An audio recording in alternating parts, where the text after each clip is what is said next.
تم ہو کہ جس نے علامہ انور شاہ کشمیری دیا، خدا کی قسم آج تک دنیا ویسا مولوی دنیا کو نہ دے سکا۔ دنیا، میں ہندوستان کی بات نہیں کرتا، پوری دنیا آج تک علامہ انور شاہ کشمیری کا بدل پیش نہ کر سکی۔ وہ علامہ انور شاہ کشمیری علیہ الرحمہ، اللہ آپ کی قبروں کو نور سے بھر دیا، جن کے شاگردوں کے شاگردوں کے شاگردوں کے شاگرد آج پوری دنیا میں پھیلے ہوئے ہیں، اور ہم سب کسی نہ کسی درجے آپ ہی کے روحانی شاگرد ہیں۔ السلام علیکم ناظرین گرامی، مدرسہ اسرار العلوم نیلی بھلیسہ ضلع ڈوڈا جموں و کشمیر کے سالانہ اجلاس کے موقع پر کلکتہ سے تعلق رکھنے والے ہندوستان کے مشہور مایہ ناز عالم دین، فصیح و بلیغ، مقرر و مبلغ حضرت مولانا ابو طالب رحمانی مدظلہ العالی کی تشریف آوری ہوئی۔ آپ کے واعظانہ، ناصحانہ، بلیغانہ خطاب سے عوام بھلیسہ، طلباء و طالبات مستفید ہوئے۔ ناظرین گرامی، آپ سے گزارش ہے کہ ویڈیو کو مکمل دیکھیں، ہمارے چینل ملک ٹائمز کو ضرور سبسکرائب کریں، ویڈیو کو لائک کریں اور کمنٹ باکس میں اپنے مشوروں سے ہمیں ضرور نوازیں۔ ملاحظہ فرمائے حضرت والا کا بلیغ و فصیح خطاب۔ الحمد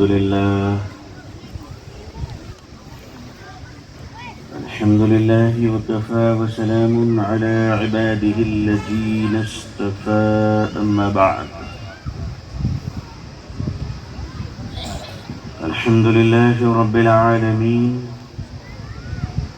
والعاقبة للمتقين، والصلاة على رسوله محمد وعلى آله وأصحابه أجمعين۔ رب اشرح لي صدري ويسر لي أمري واحلل عقدة من لساني يفقهوا قولي، رب يسر ولا تعسر وتمم بالخير، رب زدني علما، رب زدني علما، اللهم ربي زدني علما وألحقني بالصالحين۔ فأعوذ بالله من الشيطان الرجيم، بسم الله الرحمن الرحيم، يا أيها الذين آمنوا اتقوا الله وكونوا مع الصادقين، صدق الله العظيم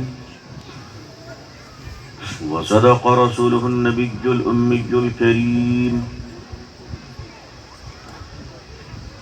اللهم صل على سيدنا محمد وعطرته بعدد كل معلوم لك، اللهم صل على سيدنا محمد عبدك ورسولك وعلى المؤمنين والمؤمنات والمسلمين والمسلمات۔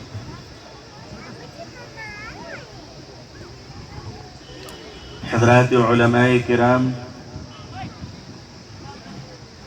بزرگان محترم، نوجوانان اسلام، عزیزان گرامی،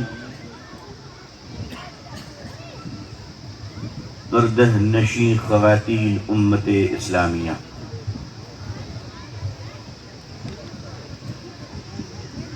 چیزیں اپنی خوبیوں سے پہچانی جاتی ہیں، ہر شے اپنی صفات سے اپنی شناخت رکھتا ہے، اس کی اپنی انڈیویجول آئیڈینٹی، چیزوں کی ذاتی شناخت اس کے صفات پر منحصر ہوا کرتی ہے۔ آپ کے یہاں بڑے باغات ہوتے ہیں اور باغوں میں سیب کے پیڑ ہوتے ہیں، اور پیڑوں پہ تمر بکف لرزتی شاخیں ایک اپنی شناخت رکھتی ہے. زعفران کی خوشبوئیں فضاؤں کو معطر، آپ کو مالدار اور پوری دنیا کو خوشحال اور صحت مند بنا دیتی ہے. لیکن آپ مجھے بتائیں، سڑے ہوئے سیب کی قیمت کون متعین کرتا ہے؟ ضائع شدہ سوکھی ہوئی زعفران کی پتیوں کو بھلا کون پسند کرتا ہے؟ گلاب کی تازہ پتیاں ہوں تو جنازے سے لے کر دولہے تک سبھی کی پسند ہوا کرتی ہے، لیکن مرجھائی ہوئی کلیوں کو لوگ بڑی بے دردی سے اپنے پاؤں تلے کچل دیا کرتے ہیں. صفات جب ختم ہوتی ہے، خوبیاں جب مٹ جاتی ہیں، تو قیمتی چیزیں بھی بے قیمت بن جایا کرتی ہیں. یہ سنگ مرمر کا تراشا ہوا بدن، دنیا جسے ناز میں تاج محل کہتی ہے، اس کی شگاف بڑھ رہی ہے. خدائے لازوال بے داغ ہے، ایک دن اس کے خوبصورت جسم کو بھی داغدار ہونا ہے. کل مراکش میں جو زلزلہ آیا، وہاں کی نائٹ کلبوں میں تھرکنے والے آج کفن کے کپڑوں کو آواز دے رہے ہیں. وہ موروکو کی ساحلی علاقے، وہ ریسارٹس، وہ بڑے بڑے اسٹارس اور نائٹ کلب جہاں لوگ یہ سمجھتے تھے کہ زندگیاں یہاں سے شروع ہوتی ہے، یہاں سے لائف لائن سٹارٹ ہوتی ہے، شاید موج زندگی یہی ہے، تماشا حیات یہی ہے. مگر آج ان سے پوچھ لیجئے کہ دنیا پوچھ رہی ہے کہ بتاؤ کفن بھیجوں یا تابوت بھیجوں. عزیزان ملت، برف کا اچھا تاجر وہ ہے جو برف کے پگھلنے سے پہلے اس کی ٹھنڈک کا استعمال کر لے. سیب کا اچھا تاجر وہ ہے جو سیبوں کو ضائع ہونے سے پہلے بازار میں اس کی تجارت کر لے. عزیزان ملت، ایک کامیاب انسان وہ ہے جو کفن میں لپٹ کر قبر میں جانے سے پہلے اپنے پیدا کرنے والے مالک کو راضی کر لے، اپنے خالق کو پہچان لے. اور میرے مظلوم بھائیوں، اور میرے دیندار بھائیوں، اور میری جفاکش بہنوں، میں جانتا ہوں کہ ہم تمہارے لیے کچھ نہیں کر پاتے. میرے مظلوم بھائیوں، میں پورے ملک کی طرف سے تمہیں معافی چاہتا ہوں تم سے کہ تمہاری بہادری کو سلام ہے، تمہاری دینداری کو سلام ہے، تمہارے جذبے کو سلام ہے، تمہارے دعوت و تبلیغ کو سلام ہے، تمہاری حیا کو سلام ہے، تمہاری غیرت کو سلام ہے. آج تم کھڑے ہو جاؤ، وہ تم ہو کہ جس نے علامہ انور شاہ کشمیری دیا. خدا کی قسم آج تک دنیا ویسا مولوی دنیا کو نہ دے سکا. دنیا، میں ہندوستان کی بات نہیں کرتا، پوری دنیا آج تک علامہ انور شاہ کشمیری کا بدل پیش کیا کرتی ہے. وہ علامہ انور شاہ کشمیری علیہ الرحمہ، اللہ آپ کی قبروں کو نور سے بھر دے، جن کے شاگردوں کے شاگردوں کے شاگردوں کے شاگرد آج پوری دنیا میں پھیلے ہوئے ہیں، اور ہم سب کسی نہ کسی درجے آپ ہی کے روحانی شاگرد ہیں. ہمارے ادارے اور تخلص الگ الگ ہو سکتے ہیں، لیکن ہماری فکری نسبتیں علامہ انور شاہ کشمیری کی جوتیوں سے جا کر ملتی ہیں رحمت اللہ علیہ. عزیزان ملت، یہ سرخِ زمین اگر یہاں کا مسلمان اپنی ایمانداری کی آوازوں کو بلند کر دے تو انشاءاللہ بے ایمانی کے ایوان میں زلزلہ پیدا ہو جائے گا. عزیزان ملت، میرے غیور مسلمانوں، میں آپ کو سہلانے نہیں آیا، میں آپ کے غموں کا ماتم کرنے بھی نہیں آیا، میں آپ کے حالات کا مرثیہ بھی پڑھنے نہیں آیا. میں صرف یہ کہنے آیا ہوں، آؤ ہم اور تم مل کر اس بدبودار فضاؤں کو شریعت محمدی صلی اللہ علیہ وسلم اور سنت رسول کی خوشبو سے معطر کر دیں انشاءاللہ انشاءاللہ۔ اسی طرح انسان بھی اپنی صفات سے پہچانا جاتا ہے۔ عجیب صفات ہوتے ہیں انسان کے۔ اگر ہیرے کو سلیقے سے تراشا نہ جائے، مولانا صورت کے موجود ہے الحمدللہ، مولانا تو جانتے کیسے تراشا جاتا ہے۔ اگر ہیرے کو تراشنے میں غلطی ہو جائے تو اس کی قیمت پر فرق پڑ جائے گا۔ نبی کریم صلی اللہ علیہ وسلم نے بکریاں چرانے والے،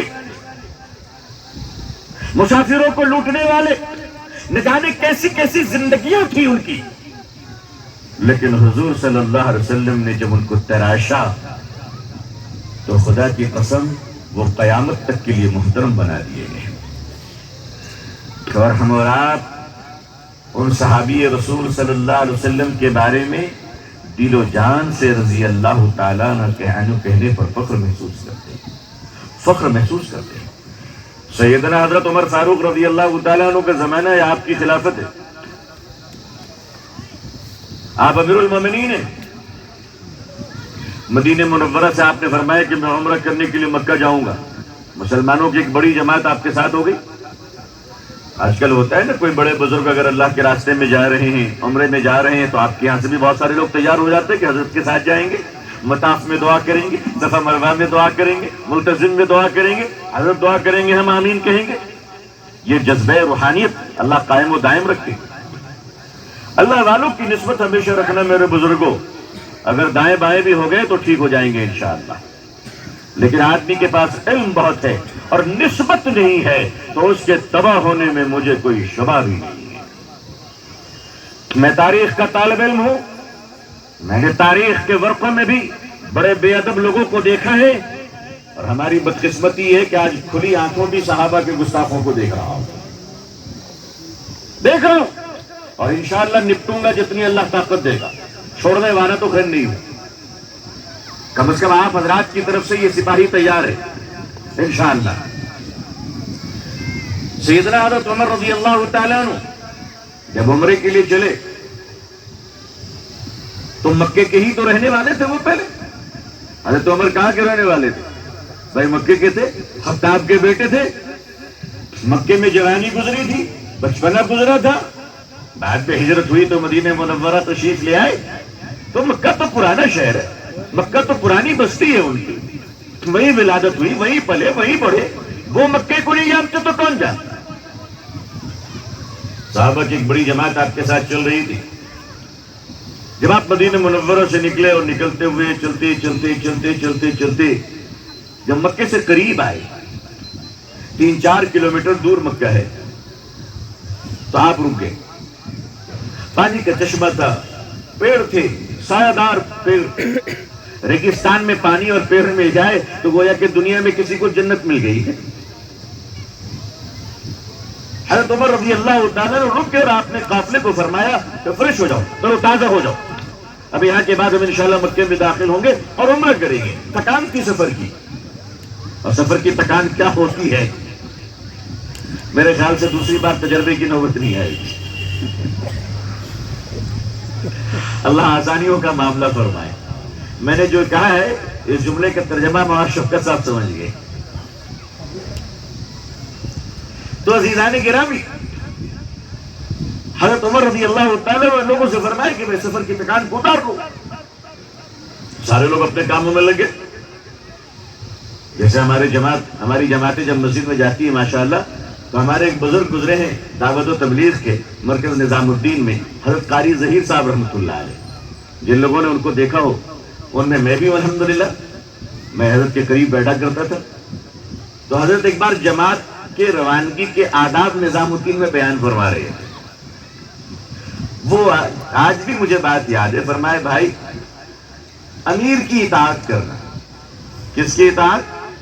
امیر کی۔ اور پھر ہنستے ہوئے فرمانے لگے اس طرح اطاعت کرنا کہ جب مسجد میں جماعت جائے تو سب سے پہلے پورے کپڑے اتار لینا، ایک تولیہ لپیٹ لینا، پورے کپڑے کو بالٹی میں بھگو دینا، اس کے بعد کہنا امیر صاحب کپڑے دھونے کی اجازت ہے۔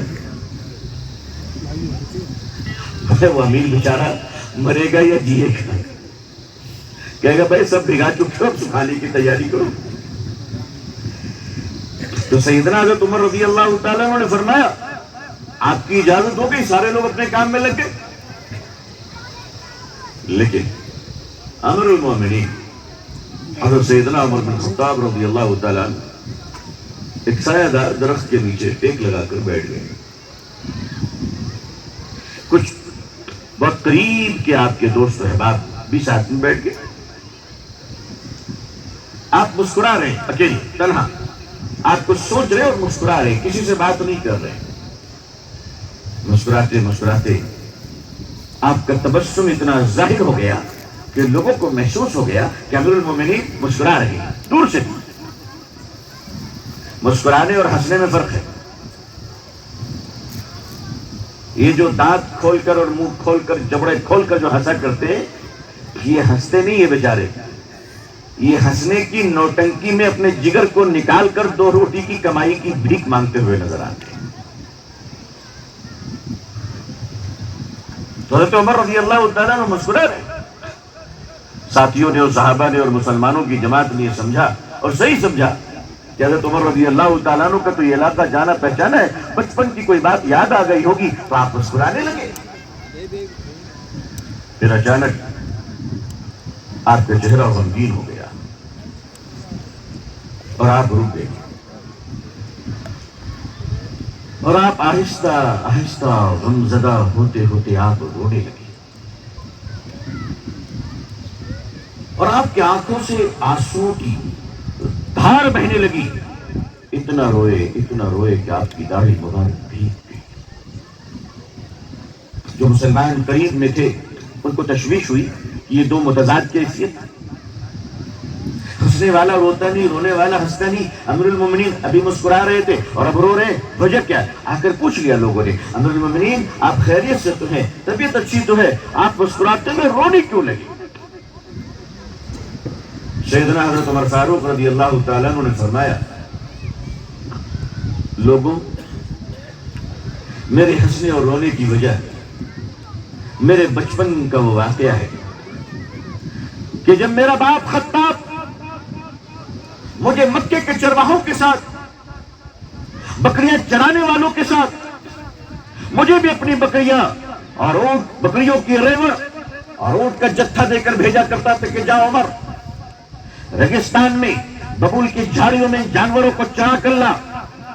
چرواہوں کے ساتھ میں جایا کرتا تھا، جانور چرتے تھے، میں البیلا تھا، بے فکر تھا، کیئر لیس تھا، مجھے کوئی فکر نہیں میرے باپ کی جائیداد کی، مجھے کوئی فکر نہیں جانوروں کی اور بکریوں اور اونٹ کی، میں کوئی توجہ نہیں دیا کرتا تھا، اسی درخت کے نیچے آ کر سو جایا کرتا تھا۔ بکریوں کو بھیڑیا اٹھا کر لے جاتا، اونٹنیاں مجھ پر پیشاب کر دیتی۔ رات جب میں گھر شام میں واپس گھر جاتا، میرا باپ خطاب میرے سر کے بالوں کو، زلفوں کو پکڑ کر مجھے مارا کرتا تھا اور کہتا تھا کہ آئے عمر، تو کیسا ہے، کتنا نکما ہے تو کہ تجھ سے بکریاں نہیں سنبھلتی، تجھ سے اونٹ نہیں سنبھلتا۔ لوگوں، ہنس رہا ہوں اس بات پر کہ جب تک یہ عمر خطاب کا بیٹا تھا اس سے جانور نہیں سنبھلتے تھے۔ رو رہا ہوں اس بات پر کہ جب سے یہ عمر محمد رسول اللہ صلی اللہ علیہ وسلم کا غلام بن گیا ہے، اللہ نے اسے دنیا چرانے کا سلیقہ عطا فرمایا۔ وہ عمر جن سے بکریاں نہ سنبھلتی تھی، آج ان سے ملک ایسے سنبھل رہے ہیں کہ کسرا کے بادشاہ نے، روم کے بادشاہ نے حضرت عمر کو دیکھا نہیں تھا، سنا تھا۔ روم کا یہ عالم کہ آپ روم کا بادشاہ کھانا کھا رہا ہے اور کسی وزیر نے حضرت عمر کا نام لے لیا، اس کے ہاتھوں میں کپ کپی آ گئی، لرزہ طاری ہو گیا، اس کے ہاتھ کے لقمے نیچے گر گئے اور وہ خوف زدہ ہو کر کہنے لگا، یہ نام میرے سامنے مت لیا کرو، اس نام سے تو میرا کلیجہ کانپ جاتا ہے۔ سچ کہا تھا رسول اللہ صلی اللہ علیہ وسلم نے کہ اے عمر، جس راستے سے تم گزرو گے اس راستے سے شیطان کو گزرنے کی جرأت نہ ہوگی۔ عزیزان ملت، یہ عمر جو عمر بنے، یہ نگاہ تھی نبی کریم صلی اللہ علیہ وسلم، یہ تربیت تھی آقا دو جہاں صلی اللہ علیہ وسلم کی اسی لیے اللہ نے فرمایا کہ اے تقوی والو، اے ایمان والو، میرے سچے اور نیک بندوں کے ساتھ رہا کرو۔ کس کے ساتھ رہا کرو؟ میرے نیک بندوں کے ساتھ رہا کرو۔ وَكُونُوا مَعَ الصَّادِقِينَ۔ یقین مانیے یہ اللہ کا مشورہ نہیں ہے، اس آیت کریمہ میں اللہ کا حکم ہے۔ کیا ہے یہ حکم ہے، اور اس نقطے کو آج اپنے دل پر نقش فرما لیجیے کہ یہ حکم منسوخ نہیں ہے، جاری ہے قیامت تک کے لیے۔ کس کے ساتھ رہا کرو؟ اللہ کے نیک بندوں کے ساتھ رہا کرو، یہ اللہ کا حکم قیامت تک کے لیے ہے۔ میرے بزرگوں، اللہ کسی ایسی بات کا حکم نہیں دیتا جو دستیاب نہ ہو۔ اللہ تعالیٰ کسی ایسی بات کا آدیش یا آرڈر نہیں دیتا جو جس کی اویلیبلٹی نہ ہو۔ اللہ نے فرمایا کہ میرے سچے بندوں کے ساتھ رہا کرو، تو اللہ کی قسم اللہ کے نیک بندے قیامت تک باقی رہیں گے۔ یہ جو لوگ کہتے ہیں نا اجی یہ زمانہ بڑا خراب ہے، اب اللہ کے نیک بندے نہیں ملتے، استغفر اللہ پڑھیں، یہ گفتگو جہالت کی ہے، اور اگر کوئی جان بوجھ کر لے تو پھر علماء طے فرمائے کہ قرآن کی آیت کی روح سے اسے کیا کہا جائے گا۔ یہ قابل اصلاح بات ہے، یہ قابل فکر بات ہے کہ ہم یہ کہیں کہ اللہ کے نیک بندے نہیں ملتے۔ اللہ کے نیک بندے ہر دور میں دستیاب ہیں، ہماری نگاہیں اس کی متلاشی نہ ہو۔ پیاسوں کو پانی مل جاتا ہے، بھوکوں کو کھانا مل جاتا ہے، ننگوں کو کپڑے مل جاتے ہیں۔ اللہ سے مانگنے والوں کو اللہ کے محبوب بندہ نہیں ملے گا۔ اللہ کے محبوب بندے ہمیشہ ملیں گے۔ اس بات کی تمنا کیجئے کہ اللہ ہم گنہگاروں کو اپنے محبوب بندوں میں شامل فرما دیں۔ آمین یا رب العالمین۔ اس بات کی خود ہم اپنے لیے تمنا کیوں نہ کریں؟ میرے بزرگوں، نیک آدمی بننے کے لیے، بھلا مانوش بننے کے لیے، اللہ کے سچے اور بھلے بندے بننے کے لیے بڑی ریاضت کی ضرورت نہیں ہے، بہت زیادہ تقوی، پرہیزگاری، عبادت کے غلبے کی، اور بہت مخصوص لباس کہ جس کو دیکھ کر دور سے آدمی کہے کہ واہ سبحان اللہ، یہ تو انسان نہیں حضرت جبریل کے رشتہ دار معلوم ہو رہے ہیں۔ آج کل تو ایسے لباسوں میں دھوکے ہیں بھائی، اللہ والوں کے لباس تو متبرک ہے، ورنہ یہ لباس بھی آج کل مارکیٹنگ کے لباس ہے، تقوی فروشوں کے لیے، مذہب کی تجارت کرنے والوں کے لیے، شریعت کے بیچنے والوں کے لیے بھی یہی لباس تو ہے۔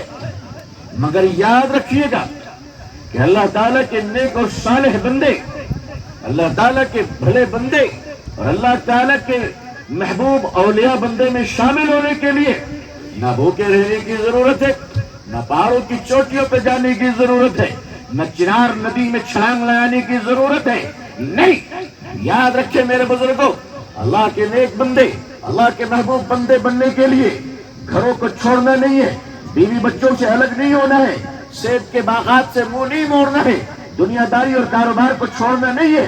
اللہ کے نیک اور محبوب بندہ بننے کے لیے سیاست چھوڑنے کی ضرورت نہیں، وکالت چھوڑنے کی ضرورت نہیں، ڈاکٹری چھوڑنے کی ضرورت نہیں، دنیا کے کسی جائز اور حلال پیشے کو چھوڑنے کی کوئی ضرورت نہیں ہے۔ لوگوں یاد رکھو، اللہ کے نیک بندے بننے کے لیے دنیا چھوڑنے کی نہیں، صرف گناہ چھوڑنے کی ضرورت ہے۔ کیا چھوڑنے کی ضرورت ہے؟ صرف گناہ چھوڑنے کی ضرورت ہے۔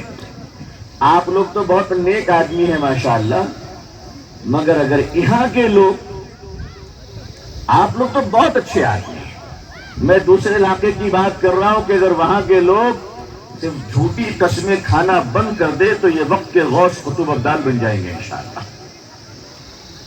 صرف جھوٹی قسمیں کھانا بند کر دے، جھوٹ بولنا بند کر دے، انشاءاللہ آپ سے کوشش کریں گے، انشاءاللہ صرف ایک کام کریں ہم، آپ کو نہیں، آپ تو اچھے لوگ ہیں، میں اپنی بات کروں، آپ ہمارے لیے بھی دعا کریں کہ اللہ تعالیٰ مجھے بھی نیک اور صالح بنا دے۔ دیکھو میرے بزرگوں، جس طرح برتن کی خرابی سے دودھ پھٹ جاتا ہے، بولو پھٹتا ہے کہ نہیں پھٹتا؟ آپ کے یہاں دودھ پھٹتے ہیں؟ نہیں آپ کے نہیں پھٹتے ہوں گے, آپ کے تو جنت سے دور آتا ہے.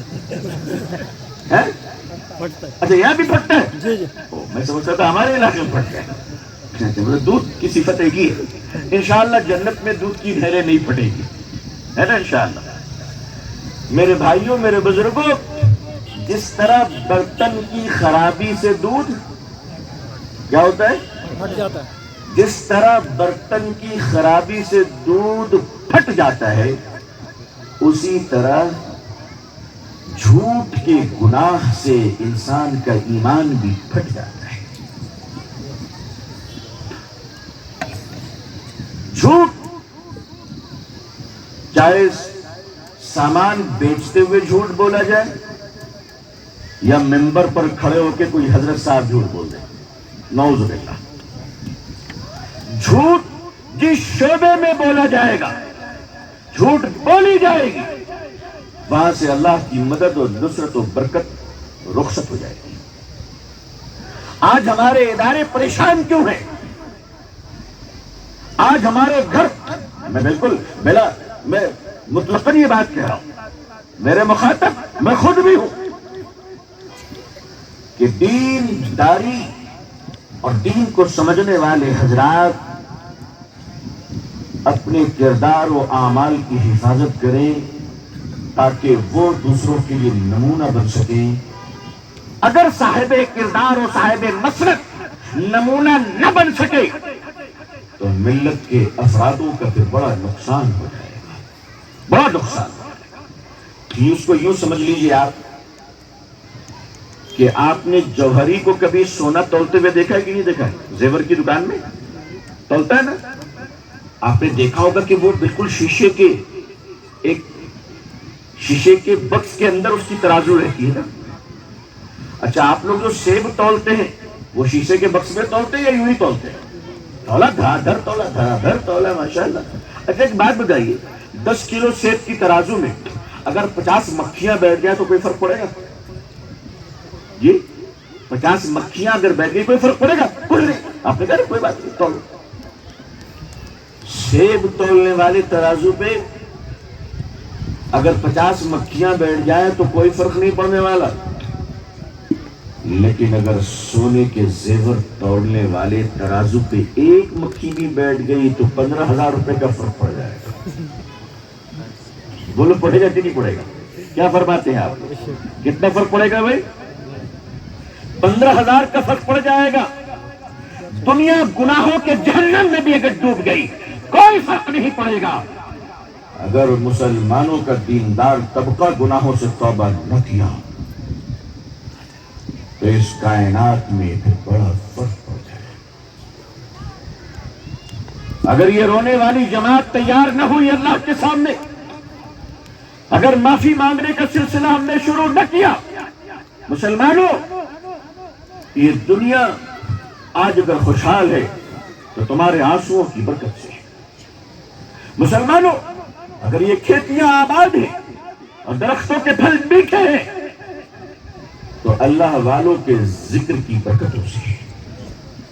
جب اللہ کے نیک بندے راتوں میں روتے ہیں تو ہم جیسے گنہگار چین سے سوتے ہیں.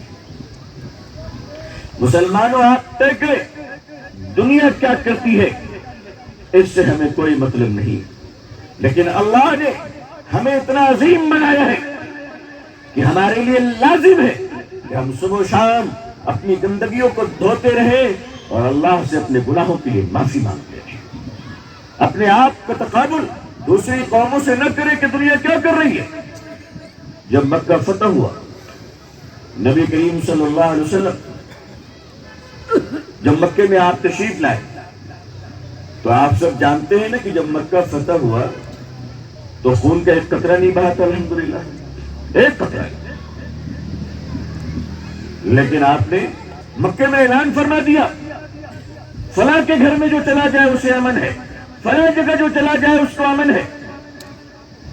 ابو جہل کیسا آدمی تھا یہ بتانے کی ضرورت نہیں. ابو جہل کا ایک بیٹا تھا جنہیں ہم آج احترام سے نام لیتے ہیں, حضرت اکرمہ رضی اللہ تعالیٰ عنہ. اکرمہ بن عمر بن ہشام لوگ اکرمہ بن ابو جہل بھی کہتے ہیں، پہچان و شناخت کے لیے۔ جیسے ہی مکہ فتح ہوا حضرت اکرمہ بھاگ گئے، ان کو یاد آ گیا کہ ہم نے کیا سلوک کیا تھا مسلمانوں کے ساتھ، آج اگر میں پکڑا گیا تو مسلمان مجھے زندہ نہیں چھوڑے، بھاگ گئے۔ حضرت اکرمہ کی بیوی بڑی چالاک تھی، وہ بڑی سمجھدار تھی۔ اکثر مسلمانوں اپنی بیویوں کی عزت کرو، دنیا سے لے کر آخرت تک جنت میں جانے کا سبب یہی بنے گی انشاءاللہ، بنے گی انشاءاللہ۔ اپنی بیویوں کی عزت کیجیے۔ حضرت اکرمہ جب ملک شام کی سرحد کی طرف جا رہے تھے تو بیوی رات کے اندھیرے میں شوہر کو چھپا کر لائی، اور کسی طرح چھپتے چھپاتے بیوی اکیلی نبی پاک صلی اللہ علیہ وسلم کی خدمت میں پہنچ گئی اور کہنے لگی، یا رسول اللہ صلی اللہ علیہ وسلم، میرے شوہر اکرمہ کو معاف کر دیجئے، آپ کی خدمت میں آنا چاہتا ہے، میں چاہتی ہوں کہ وہ آ جائے، وہ جان کے خوف سے کانپ رہا ہے، اگر آپ امن دے دیں تو وہ آپ کی خدمت میں آنا چاہتا ہے۔ میرے آقا صلی اللہ علیہ وسلم نے فرمایا، آئے آئے رحمت للعالمین صلی اللہ علیہ وسلم، کہیے درود پڑھیے صلی اللہ علیہ وسلم۔ فرمانے لگے، جاؤ اپنے شوہر کو لے آؤ۔ رات ہوئی، اندھیرے میں چھپتے چھپاتے اپنے شوہر کو لے کر آ رہے۔ شوہر پوچھ رہے بیوی سے، سب کچھ ٹھیک ٹھاک سے تیاری کر لی ہے نا؟ دیکھ ایسا نہ ہو کہ آج تو بیوہ بن جائے۔ بیوی کہہ لگی، چلو میں بات کر چکی ہوں محمد رسول اللہ صلی اللہ علیہ وسلم۔ شوہر کو لے کر ڈرتے ڈرتے آتی ہے، حضور صلی اللہ علیہ وسلم کے قریب پہنچتی ہیں تو حضرت اکرمہ رک کر کہتے ہیں، رک، آج تو نے ستیہ ناش کروا دیا میرا۔ کہا کیا؟ کہا وہ دیکھ حضور کے پاس کون بیٹھے ہوئے ہیں صلی اللہ علیہ وسلم۔ وہ کہتی، ہاں وہ تو حضرت عمر بیٹھے ہیں۔ تو حضرت اکرمہ فرماتے، اللہ کی بندی، حضور نے معاف کیا ہے، عمر نے معاف نہیں کیا ہے۔ اگر میں عمر کے ہتھے چڑھ گیا تو جب تک خبر پہنچے گی تب تک میرا کریا کرم کمپلیٹ ہو جائے گا۔ حضرت عمر بیٹھے، حضرت اکرمہ آگے بڑھ رہے، بیوی کہہ رہی، چلو حضور بیٹھے ہیں صلی اللہ علیہ وسلم، ایک بار حضور دیکھ لیں گے صلی اللہ علیہ وسلم، معاملہ تمہارا ٹھنڈا ہو جائے گا۔ حضرت اکرمہ جب آگے بڑھ رہے، حضرت عمر نے دیکھ لیا۔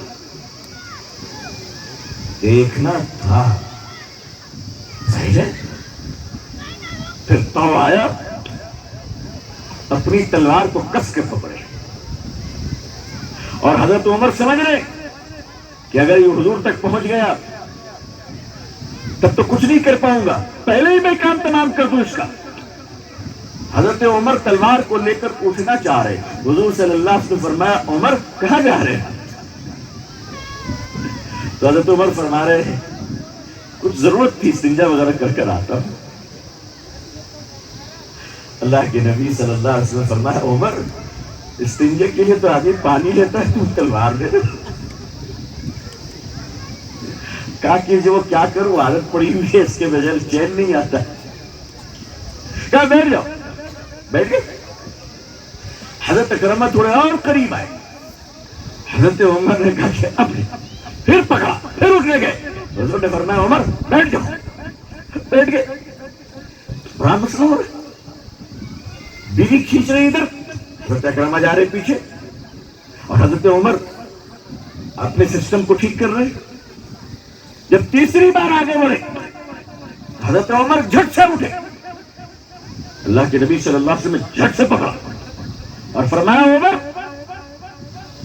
بھول گئے وہ دن جب تم تلوار لے کر میری گردن کے پاس آئے تھے، میں نے تمہیں معاف کر دیا تھا، آگے بڑھو اور اپنے بھائی اکرمہ کو معاف کر دو، آگے بڑھو، اکرمہ کو معاف کرو۔ صلاۃ و سلام ہو یا رسول اللہ صلی اللہ علیہ وسلم، معاف کرو۔ حضرت اکرمہ کو معاف کر دیا گیا۔ میرے آقا صلی اللہ علیہ وسلم نے سینے سے لگایا اور کلمہ پڑھا، مسلمانوں اٹھو اور آپس کے جھگڑوں کو ختم کر دو، ایک دوسرے کو معاف کر دو۔ معاف کر دیں گے انشاءاللہ، ایک دوسرے کو معاف کر دیجیے۔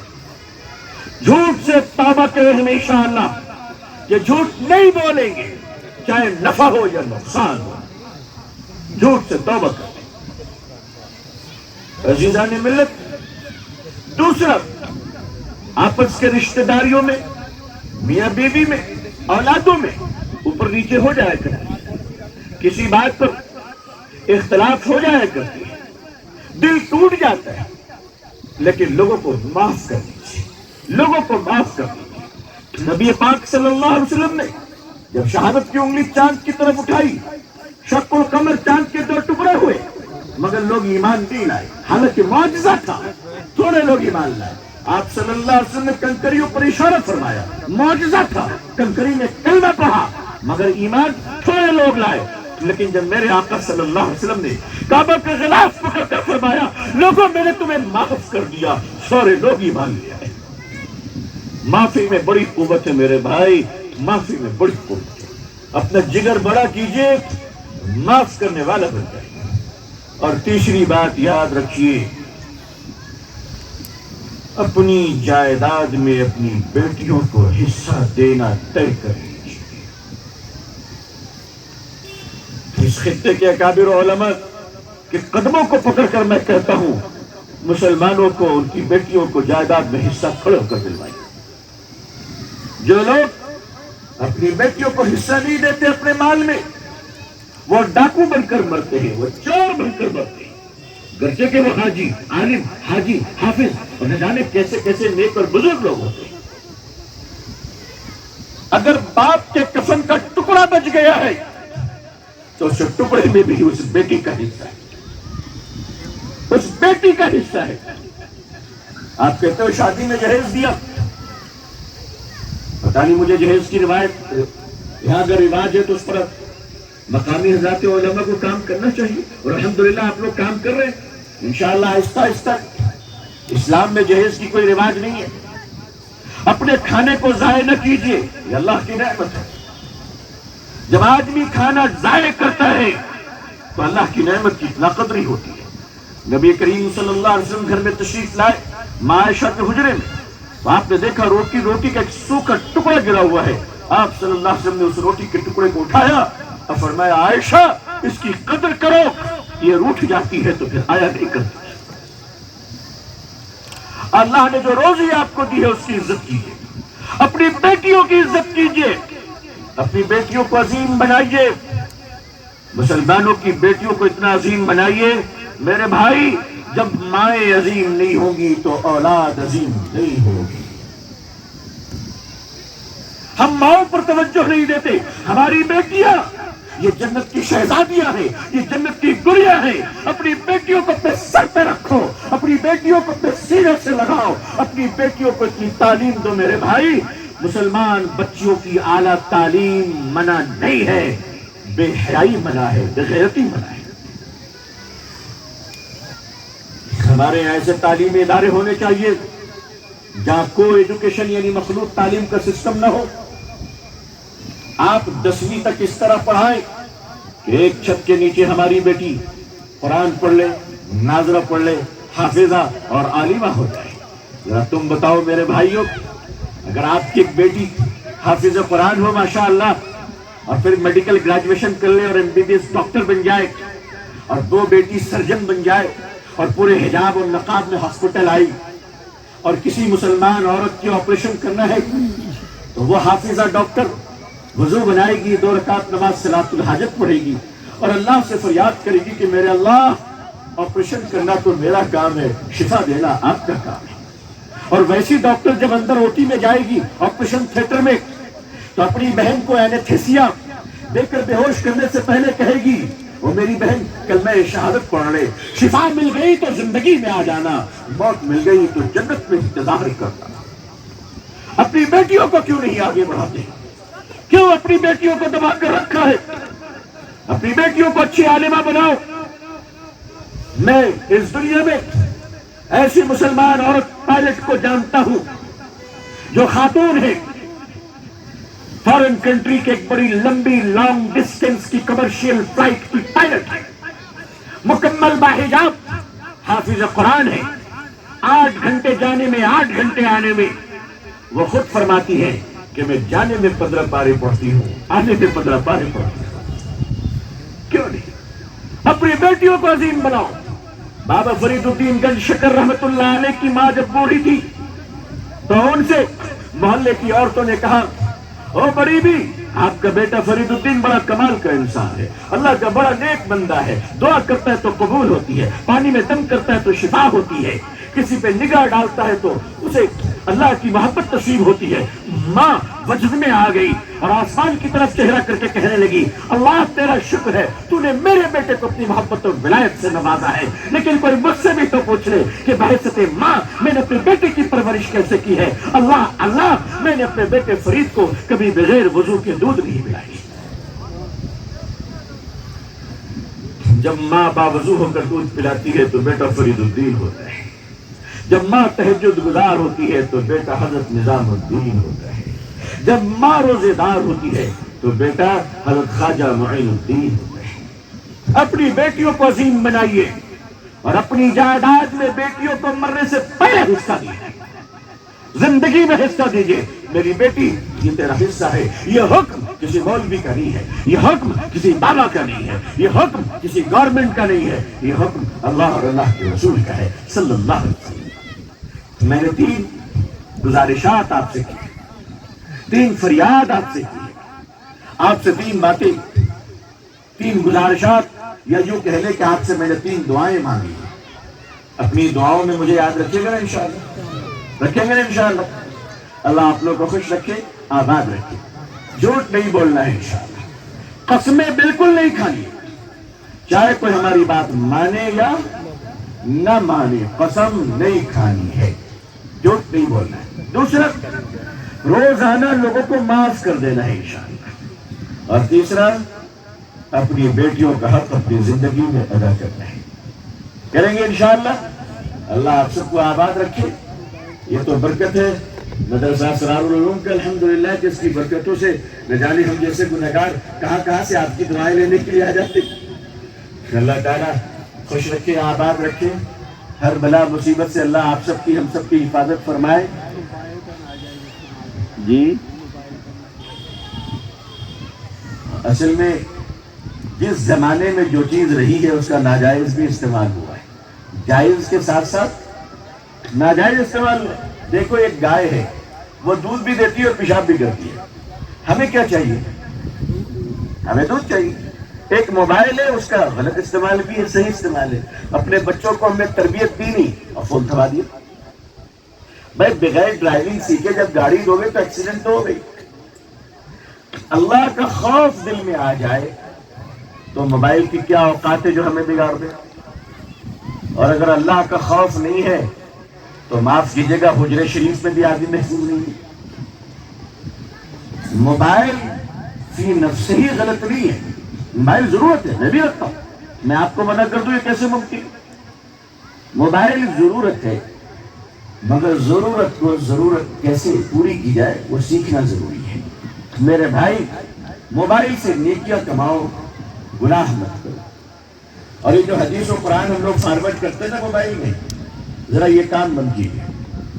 دین فارورڈ کر کے سیکھا نہیں جاتا ہے، دین اللہ والوں کے قدموں پہ بیٹھ کر سیکھا جاتا ہے۔ موبائل کے ذریعے سے بھی جھوٹ پھیل رہا ہے، غلط واٹس ایپ میسج فارورڈ کرنا یہ بھی جھوٹ ہے۔ جب وہ ہمارے ذریعے سے اللہ نہ کرے، اگر یہ جھوٹ 100 لوگوں تک پہنچ گئی تو ہم سارے جھوٹ کے گنہگار ہو گئے۔